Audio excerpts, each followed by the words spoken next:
Morning, everyone. And to Sarah and Nancy, thank you so much for having me. I am humbled and honored to be here. And I really appreciate the invitation. And also to all the participants, thank you for joining us on an early Saturday morning. And we'll go ahead and get started.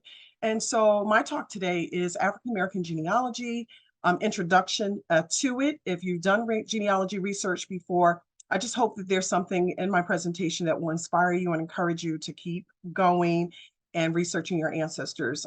If you're new, I hope that you'll be inspired and learn something from my presentation and continue the work. It is not a hobby. I feel like it's an obligation that we owe to our ancestors to research, document, share, and also preserve and tell their stories. I always like to start my presentations with a genealogy quote, and sometimes I use the same one, and I just thought, you know what, let me try something a little bit different. To me, this image speaks to our past, our present, our future. I to them, though I can't look into their eyes or hear their voices, I honor their history. I cherish their lives. I will tell their story. I will remember them. And this quote, author unknown. So your ancestors are waiting to be discovered. Are you the one, or is there another? More than likely, you are the one who has been chosen to do the research for your family, especially if you're the only person that's interested. When it comes to African American genealogy, you often hear there isn't that much information available. You will need a professional genealogist to do the work for you. And let me just move this down a little bit. It is difficult to find our ancestors prior to 1870. That's not true. There isn't much information for African Americans. Records were not kept for African Americans. It's difficult.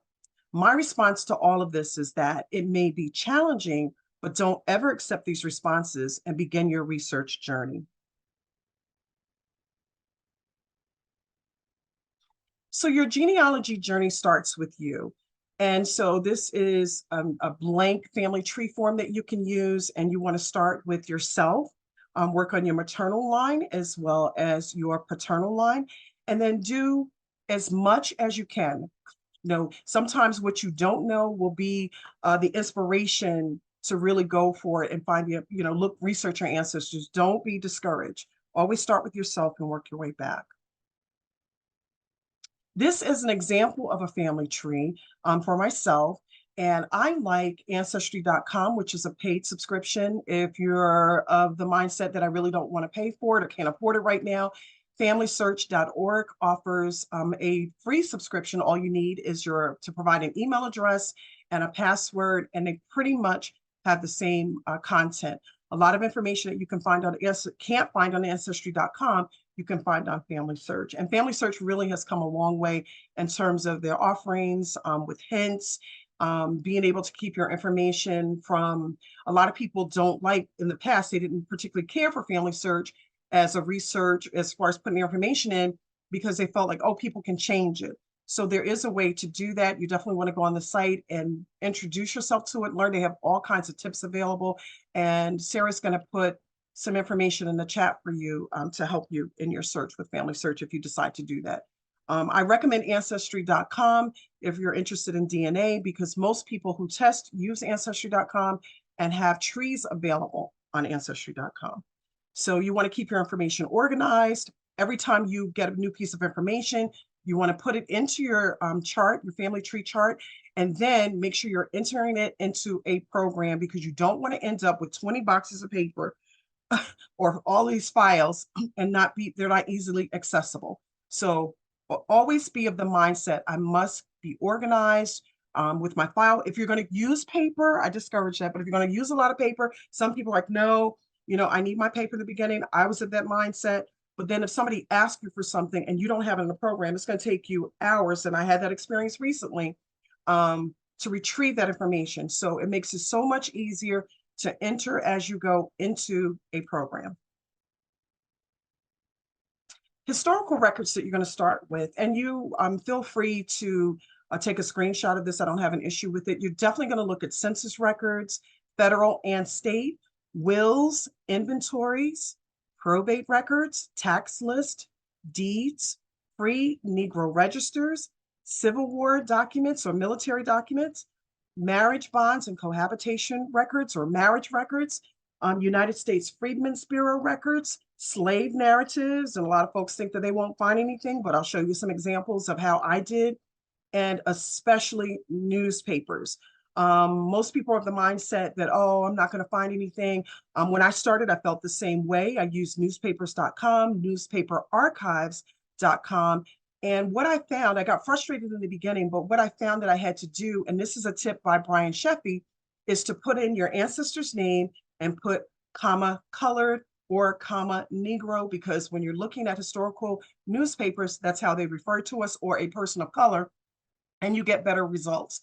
And because I started using that tip, I have found so much information. Even one ancestor, at the end of his life, he wrote a letter to a teacher that he thought had passed, didn't, and talked about his entire life that filled in so many holes for me. So newspapers can be an excellent, excellent resource. And I like to put images in my presentation. So you have here my great grandfather. Here is a sister that he never knew anything about. And then I'm doing this work for the younger folks in my family. To I do it to educate the older ones, but my passion is for the younger ones, because when I started, there was nothing. And when I say nothing, nothing. I literally started my search from scratch.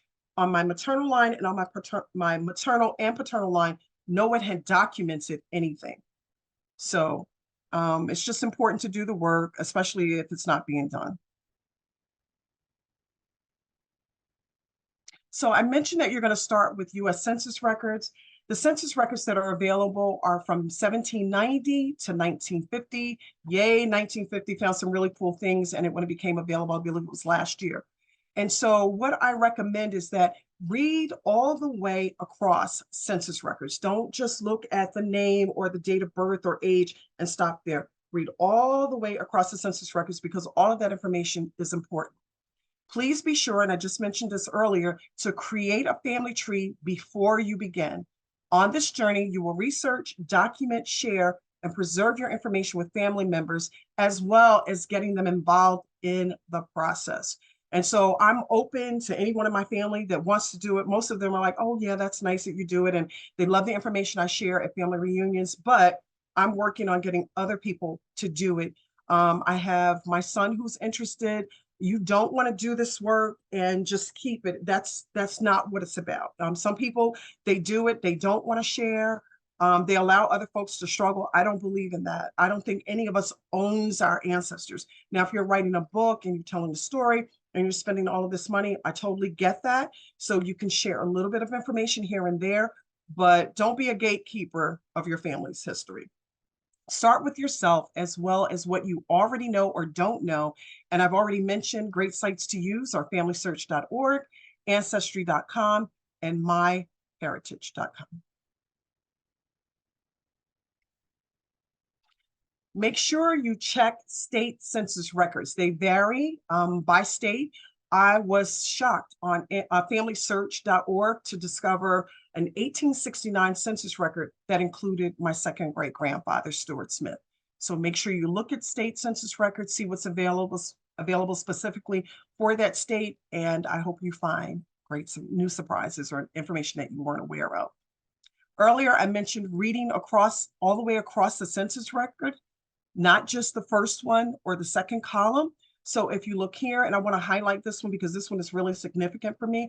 This is the information that you can find on the 1910 census record. So the name, the age, the birthday or birth date, home in 1910, city, county, state, country, street name, race, gender, relation to head of house, marital status, spouse's name, birthplaces of parents, native tongue or language, occupation, industry, employer, employee. Did they own or rent their home? Is property a farm or house? Were they able to read or write, and the number of years married?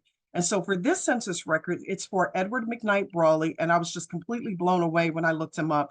If you type his name into Google, you'll be blown away and go, wow, you're connected to him? So, and let me be very, very clear. I honor all of my ancestors, not only the ones that did like outstanding things and everybody knows about them. I honor the midwife, the pastor, the teacher. Everybody is important in your journey. And so he was actually the president of a college. His wife was a matron at a college, and his daughter was a teacher at a college. And this find has like really just broadened my research. The teacher, he attended, and I have a different slide coming up, but Edward McKnight Brawley attended Bucknell University in Pennsylvania. He was the first person of color to attend. And recently, they dedicated a scholarship in his name and made a bus for him. And I'll show you that slide shortly. But in my mind, I'm going, did you all know about him? And nobody knew about him. So again, you're the one, if you're the only one doing it, called to be able to tell and share, research and share these stories. Okay, here's the slide. So he was born in 1851. He died in 1923. He was a free person of color. And a lot of people will tell you when it comes to African American genealogy, they're of the mindset of, oh, everybody was enslaved. They were not, and he wasn't. I discovered through the Library of Richmond in Virginia, that Library of Virginia in Richmond, that he wrote several books. They have his books in the special collections section. So I encourage everyone to not only like do the research online, but visit local historical societies. Go to your local library. The Schomburg is one of my favorite places to visit as well. You never know what you're going to discover for your ancestors. And before you go, make sure you have a research plan. Whether you're traveling to do research, whether you're going to an archive or history center, you want to be organized. You want to be able to walk in and say, I've done this research. I'm challenged here. What do you offer? If you go online and you look at the resources, in most cases, you're going to be able to go in and say, I would like this. Can you retrieve this for me? You can also submit submissions online. My goal today is just to encourage you and inspire you that don't sit and think, oh, nothing exists as far as information for my family and they didn't keep anything. That's not true. So I want to highlight vital records now. So birth certificates are very important. For birth certificates and death certificates, add all information regarding your ancestor to your tree.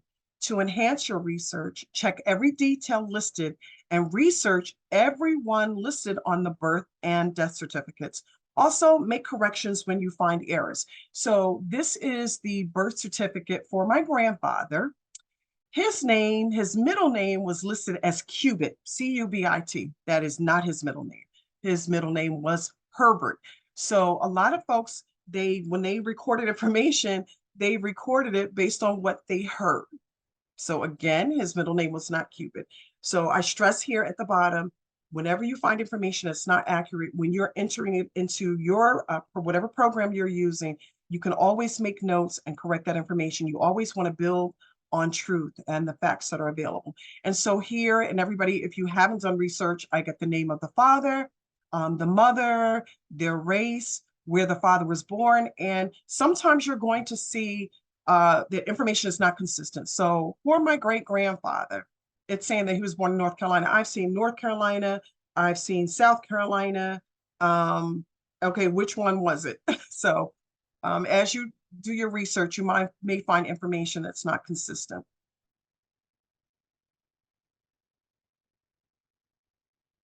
Death certificates. Details matter. After adding information regarding your ancestors, once again, research everyone listed. My ancestor, Robert Bowler, was a retired teacher, an educator in South Carolina. Born in 1887. I also researched his parents, and here's the information that I have. So if you look up here, there's Robert F. Bowler. It gives the name of his father, same name, and then the mother. I did not include in this presentation cemetery headstones that I found online through Find a Grave. But if you are entering their information, once you're looking at a death record, additional information will come up, whether it's in Family Search or Ancestry.com. And I just encourage you, just don't enter this. Go research the other names that are provided, and you'll come. There's so much more information that can be added if you do that. Don't limit your searches. Marriage records are important. So I included this one. It's a more recent marriage record. This is a cousin who recently passed away. And I talked about making corrections. The last name, and this is the way that they've always spelled it, but that's not correct. The correct spelling is actually Woodberry. In doing the research, this person is related to me on my father's side, but I'm looking at his mother, Roberta Leonard, and she is related to me on my mother's side. So you never know what you're going to find. And then I'm going to look at his wife, and I just want to tell the story real quick. Julia Ann Pleasant. So these are my cousins. Okay, so now she's my cousin by marriage, but as it turns out, Julia Ann is related to my husband's first cousin. So you never know how families are interconnected when you do this research, and it's just like, wow. So it's important, again, just research everyone. If I had not looked up Roberta Leonard, I would have never known that. Cohabitation records and marriage bonds. And I talked earlier about, researchers or folks that are experts sometimes telling people that, oh, there's no marriage records or not going to find anything until after 1870. So this is a cohabitation record for Stephen Ward and Mahala Albritton. Said cohabitation commenced I couldn't make out the day of March in 1839. So when it comes to African American research, I know that there's methodology, but folks will ask me, well, what should I do if I'm stuck? And here's my answer. You have to look at everything. A lot of people are of the mindset, well, I don't want to look if somebody find out that through their DNA, they have a white ancestor. And I stress to them, yes, you want to look at their information. It's very, very important because if they were enslaved, your ancestors' story, life is going to be caught up and tied to heavily the enslaver. So you want to research that family as much as possible to get an idea of what your family experienced, or if an enslaver moved from one location to another location. In many instances, I used to say for myself, oh, folks would say, where's your family from? South Carolina, South Carolina, South Carolina. One thing that I have learned after all these years of doing research, don't ever lock yourself into one location. I said South Carolina for years. My family's actually from, on my paternal line, Rhode Island, into Massachusetts, into Connecticut, into Virginia, North Carolina, and then South Carolina. So if I had never, ever looked outside of South Carolina, I wouldn't have known this. So don't limit yourself to one location. And here's another record. And this one is kind of hard to read. So I have it over here. I'll read it to you. State of North Carolina, County of New Hanover, May 15th, 1866, for the marriage of Joseph Gause and Maria Swan, having issued the office of the court of clerk of said county, is to certify that I solemnize the said parties in holy matrimony at the house of A. Deloach in the city of Huntington upon the 13th day of May, 1866, according to the rites of the Protestant Episcopal Church. So marriage records or cohabitation records do exist for African Americans. Again, don't just look at something and say, well, they said I can't find anything prior to 1870.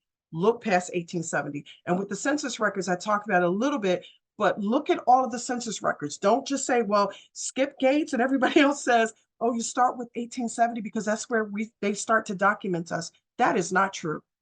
Look at all of the census records. I didn't include it in here, but I actually have an 1860 slave schedule where the census taker made a mistake and listed about 13 of my ancestors on the 1860 slave schedule. So that's why I encourage folks, you want to look at all of the census records. If they were free people of color, you want to look at those records, because if you don't, you're going to miss them. A lot of them, I found them, free people of color on 2 of my lines. So I can't stress that enough. Don't limit your search and start with 1870 for people of color. Newspapers are a vital, vital source of information, and again, can tell so much. I could have put in hundreds of articles that I found on Edward McKnight Rowley. Old newspapers offer more information than you may realize. Newspapers.com and Chronicling America have a lot to offer researchers. Now, newspapers.com, that requires a paid subscription. Chronicling America is free, and you would be surprised at what you would find. When researching African American ancestors using these resources, enter your ancestor's name, a comma, and colored or Negro. I mentioned that earlier. This will produce more results. Why in the older newspapers they would include colored after a person of color's name. Thank you, Brian Sheffy. As with most research, you will need to include dates and locations. This is the obituary for Edward McKnight Brawley. He was a teacher, preacher, college president, and author. My grandmother's name was Celia Woodbury Cross. She was named after her aunt, and her aunt lived to be 113 years old. They put two notices in the paper. And what I want to stress to you is if you have an ancestor, no matter what the race is, in most instances, they would put it in the paper. If they were enslaved, some of them would actually say formerly enslaved by and list the name of the family that enslaved them. To the right is news of my second great grandfather's death, revealed in the details that I wasn't aware of. He was a student at Howard University. He was a Mason, and he had a second wife and another daughter that I knew nothing about. And if I had not seen this newspaper article, I wouldn't have known it. So it helped my research. Excuse me. He lived in, at the end of his life, Lincolnville, South Carolina. You want to do research on the locations as well. So if you look up Lincolnville, South Carolina, you will discover or learn that it was founded or established by formerly enslaved people. And it was named Lincolnville after Abraham Lincoln. And I was just like stunned to find out that he was there. I was recently in Charleston at the new African American International Museum. And while driving there, I saw a sign for Lincolnville. So I go to the museum. On my way back, I told one of my cousins, I said, we got to stop in Lincolnville. And it was dark. I did not care. And I had my camera and I was out taking pictures of the church that he attended. I do have a note here. It's not included in my presentation, but you want to travel, if you can, to the location where your ancestors lived. And again, visit the libraries, visit the local historical societies. You would be surprised at what they have to offer that is not online. Wills are important. Wills are available online, but not all. There are numerous indexes available, but some of your research, I just said, it may require you to visit the local courthouse or use a search engine. To the left, the will of Stephen M. McWhite lists my fifth great grandmother, Willoughby McWhite. Willoughby, there's two different spellings that I've seen in my research, and Essex. And in a lot of instances, I saw where they didn't use his full name. They called him Six, S-I-X. To the right, my third great grandfather is listed in a will. And Benjamin Goss Sr. owns him. Sometimes that's kind of hard to deal with. When you think of people owning other people, how sad is that? But here he is, he's listed. You would be surprised at what you find in wills. When folks say, oh, I can't find them, you have to remember enslaved people were considered property and listed in the wills. So this is just another great source. If you have a family ancestor who was enslaved, a great resource. The one to the left, I want to highlight just a little bit. So Willoughby, I noticed that he's paid special attention to the two of them. That if he passed away, that he wanted his sister, Mary Daniels, to rule over them, right? And then there were 5 other people that remain. And he just said, oh, you can sell them. And that really, really bothered me. So one of the things that I'm doing is I'm researching those 5 people that he's like, oh, you can just sell them. I do have a story about Willoughby that I'll talk about afterwards, which is kind of brings me joy when you're doing African-American genealogy research. You have your moments of triumph when you're doing the research, and then moments that bring you joy. And then sometimes you have moments that really, really make you sad.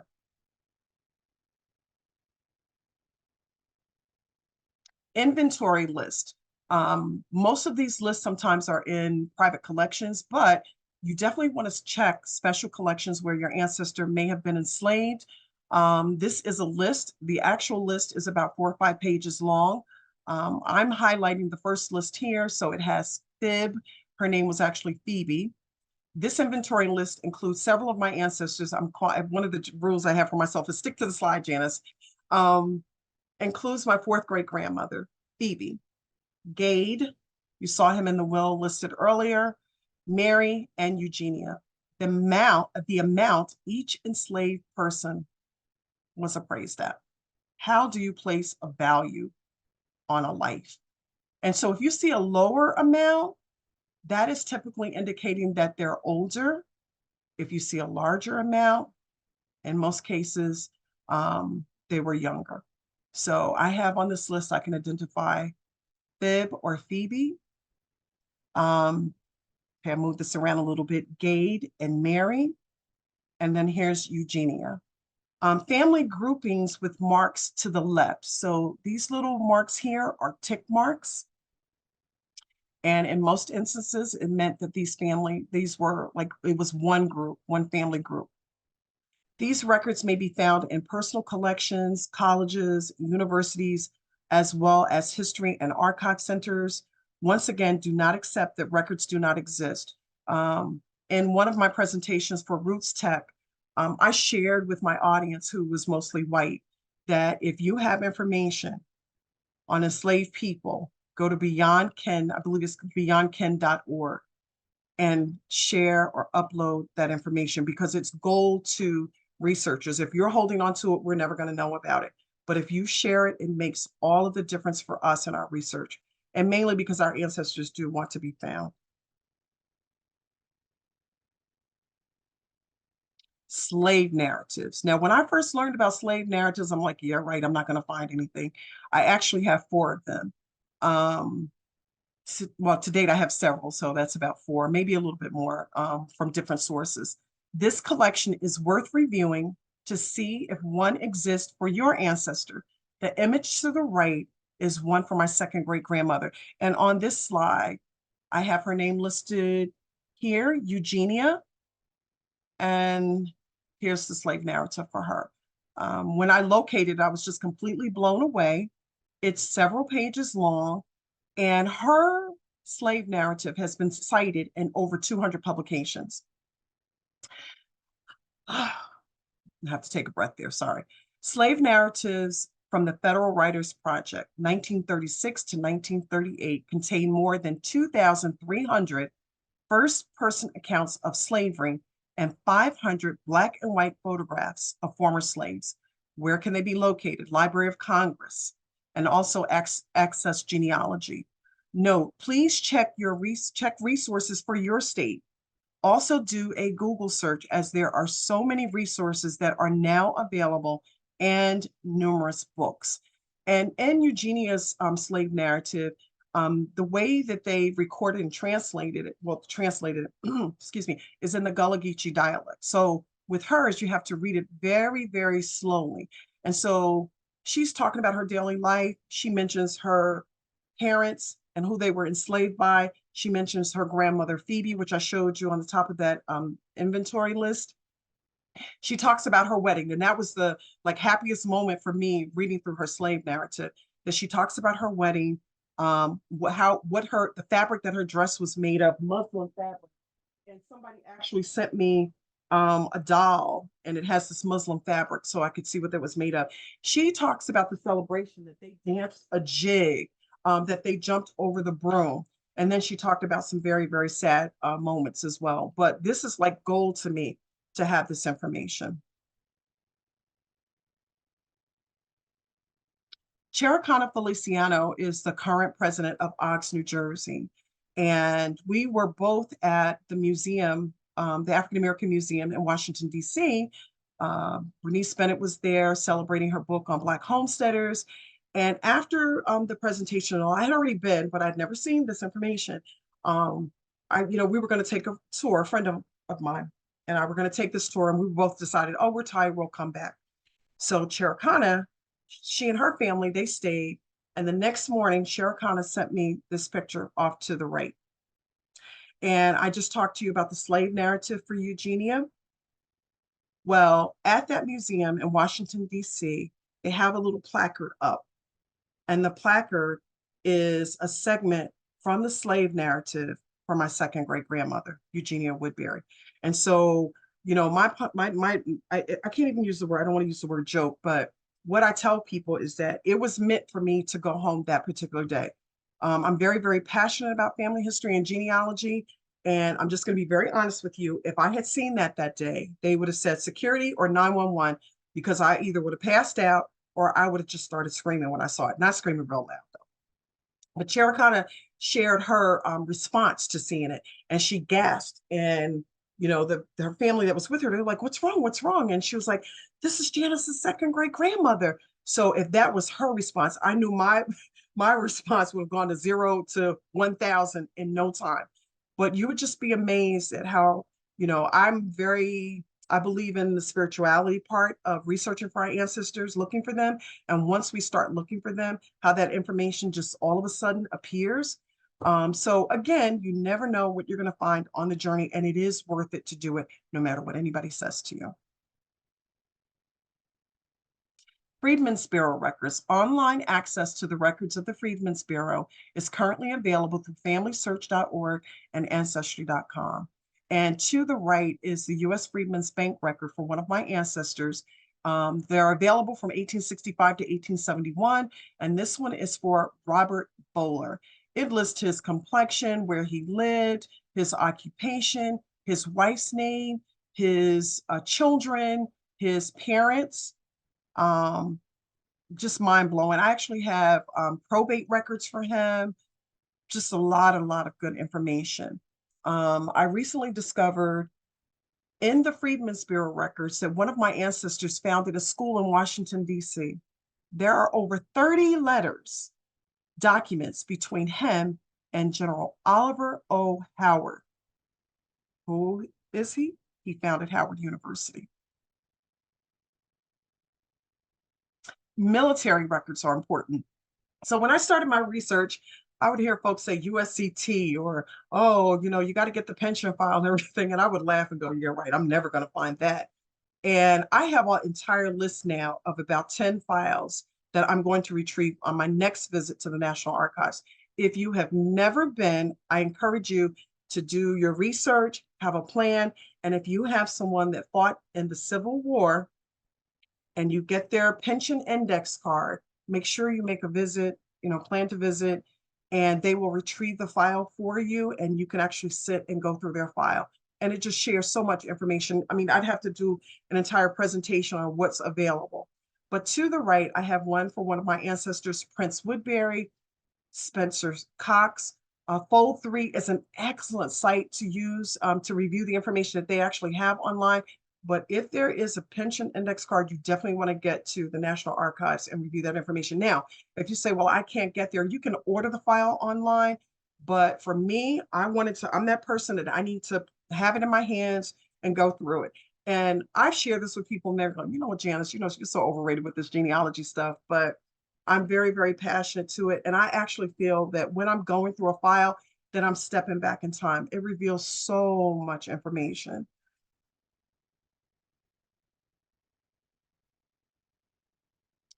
Now, this is my second great grandfather, Samuel G. Cross. Never again in a million years that I think not only that would I find a file for him, but a picture for him.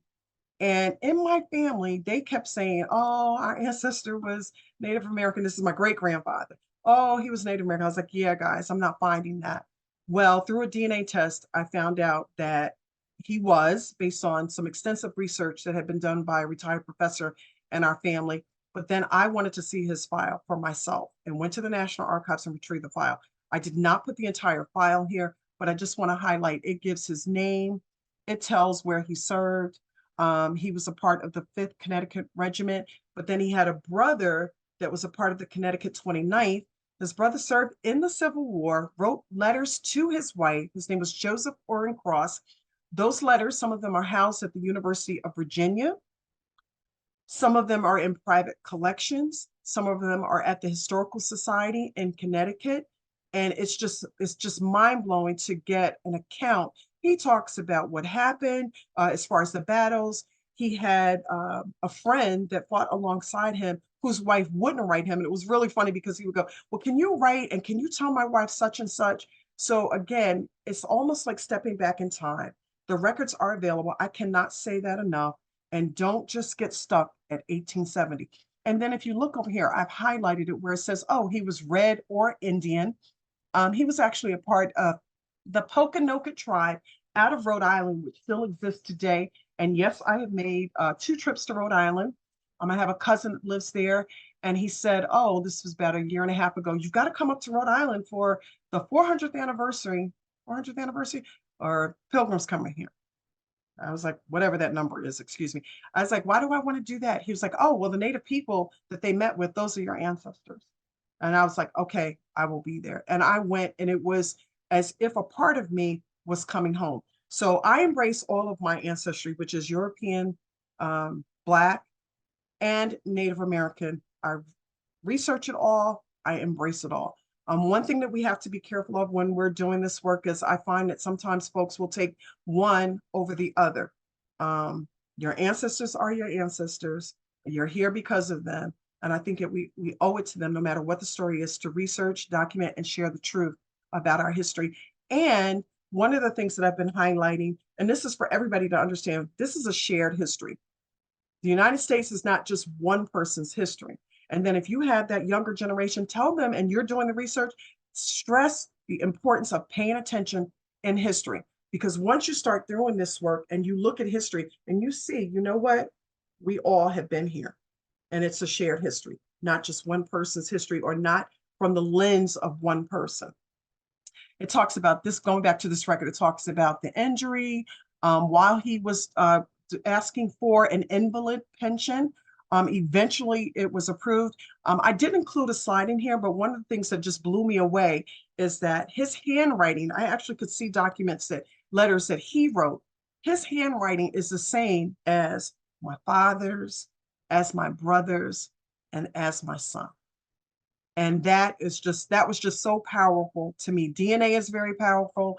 And when you, this is one thing that I say, when you do this work, right? For me, it may not be the same for you, but this is what I feel.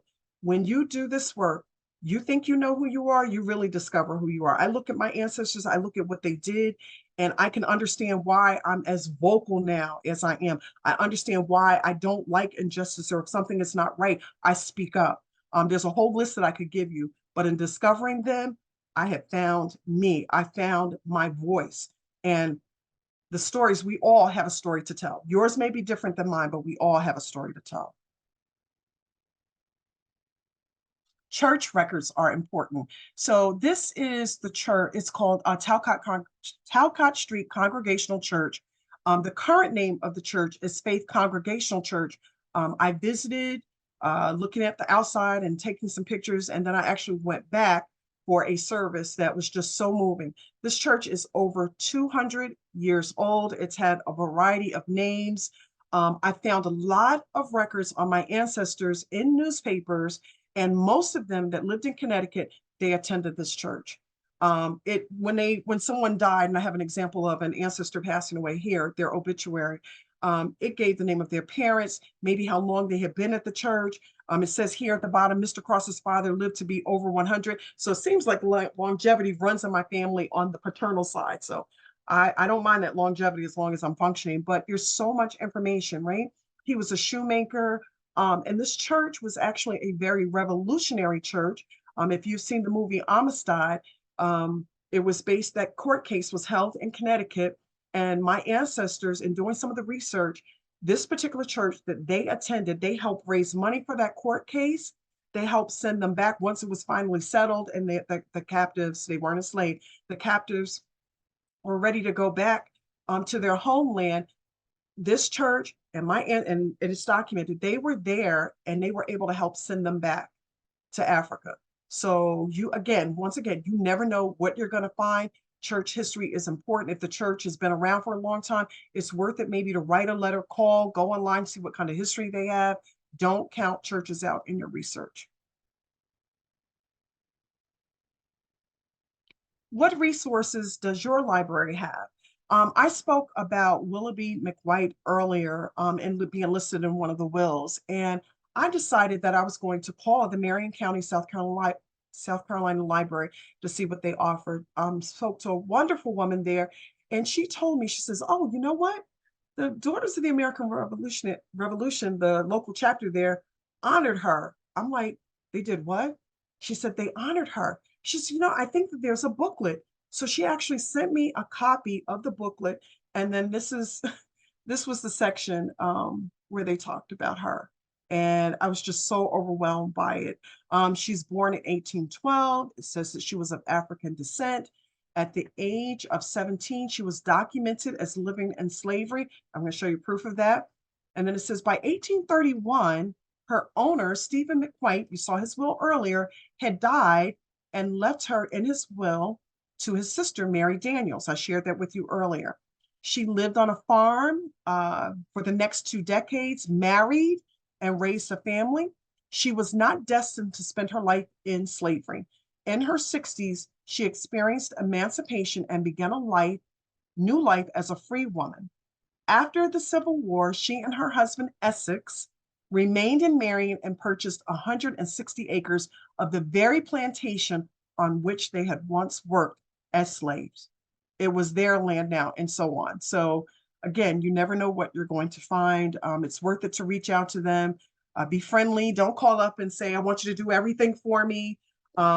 Make sure you have all of your information organized, say what you have available. If you're calling, if you don't call and you're in the area and you go and visit again, just have as much information as you can and be specific in your questions and kind and friendly. What historical records does your own family have? You would be surprised, but you won't know if you don't ask. So family members may have information that can assist in your research journey. Be sure to confirm what is shared with you.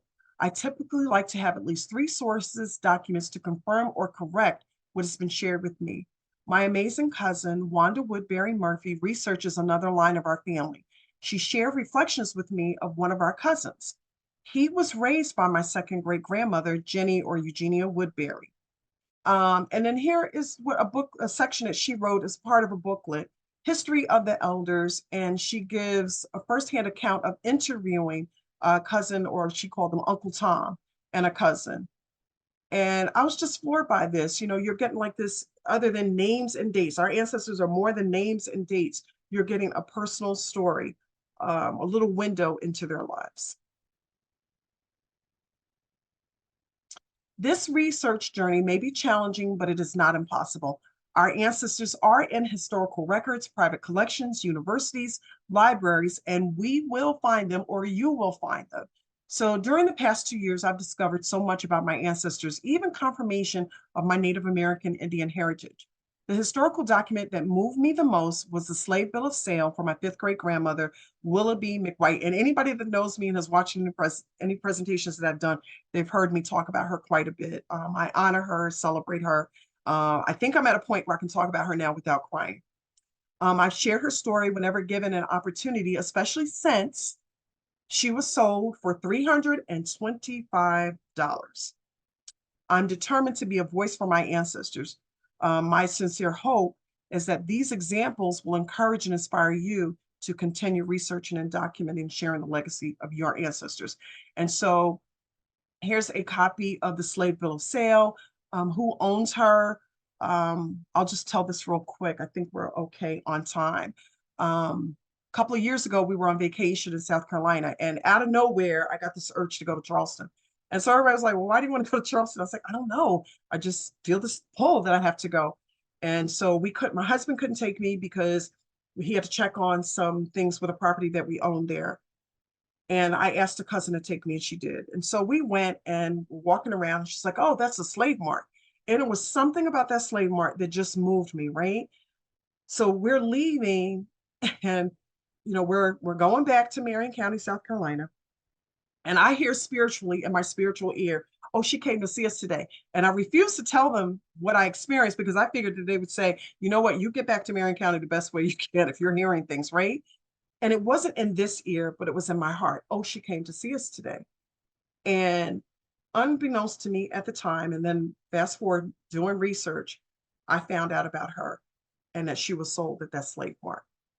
So when I say that, it's not to be spooky spiritual, This work is spiritual. If you have that nudge and pull to research an ancestor, follow it, because in most instances, it's going to lead to something that will just completely blow you away or inspire you to keep doing what you're doing. So DNA makes a huge difference. My segment is not going to focus, this particular section is not going to focus on genealogy, but I just want to share this brief story with you. So this picture is of Leslie Scott. She lived literally around the corner from me. And this picture is her great grandfather. That's me. And this is a cousin. This is my great grandfather. Because of a DNA test, I found out that we were actually cousins. And she would say to me, you know, Janice, we're so close. We're so close. We have to be related. And she would tell me where her family was from, and she would show me all the information, and none of it stood out to me, not until the DNA test. The sad part is that Leslie passed away in 2018, and I did not find out that we were cousins until after her death. And I was very, very upset about it, and wishing that, you know, she was here. But the beautiful thing that came out of this is that she has sisters, and they took a DNA test and they matched me.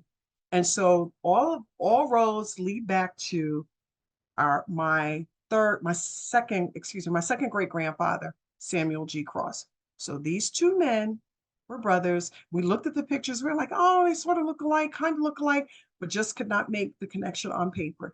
And eventually we were able to make the connection on paper. And recently, and this is, you know, I tell people all the time, Google is your friend. Use Google Books, use the Internet Archive.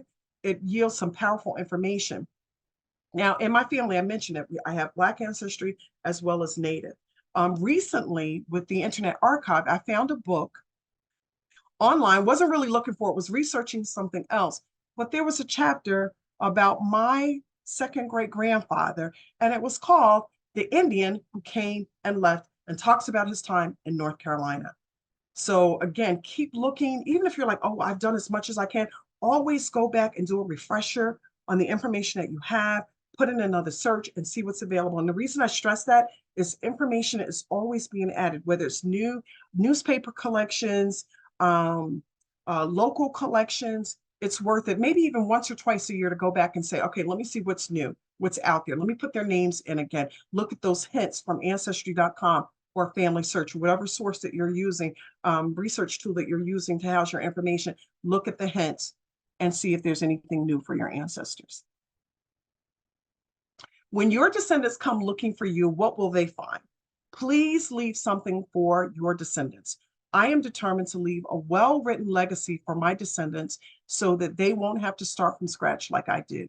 They should find organized documents, diaries, and if they don't exist from before, create a journey, document your journey, commentaries, photos, recordings, videos. When you go to talk to the elders in your family, take a recorder, whether it's a tape recorder, video, make sure you get permission, make sure they're comfortable with it, but record them. With my grandmother, I talked to her, I wrote down everything she said. What is my regret? I did not videotape her. And she lived to be 98 years old, and she knew a lot. And I thought that I had captured as much as I could, but I still had questions. So use the guides that are out there to interview your older relatives, include the children in your family, in your research, even if it's just one that's interested. You will thank me later, I'll put it that way. Consider creating a website, blog, newsletter, or journal, or use social media to share your findings. You will find that your family is more interested than you think. Currently, I manage a family Facebook page with over 300 members, and recently I created a website. That's kind of old, but I just try to put as much information out there so that if they're interested, they don't necessarily want to talk to me about it because I can be wordy, and if you get me on the phone talking about genealogy, it's going to be a long conversation. But do something to inspire and encourage your family and leave something for them.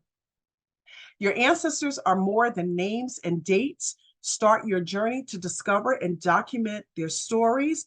These are cousins that I just met for the first time last year. This is an old, obviously black and white photo that I found on Google for one of my ancestors. This is a cousin. His daughter actually heads up the tribe in Rhode Island again that still exists today. You are more than welcome to reach out to me. When I offered to help people before, I would actually do it because I was just so inspired by it.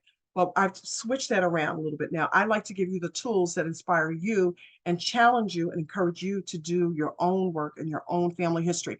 So, with an introduction to genealogy, these are the basics. There are a lot of resources that you can use. Sarah, I believe, has put something in the chat for you from Family Search. Family Search has an amazing African American genealogy guide that I love and share in most of my presentations. Um, if you can't tell by now, very, very passionate about this work. I joke with Sarah, I had a presentation that had 60 slides and I was like, nah, I'm not going to do that. I won't do that today. So I kind of cut it in half to 30. But I hope that you will continue, or if you haven't started, that you will start and that you will become passionate about it, because everybody has a story to tell and your family history matters. Thank you so much for your time. I welcome any questions and thank you. I'm grateful. Thank you.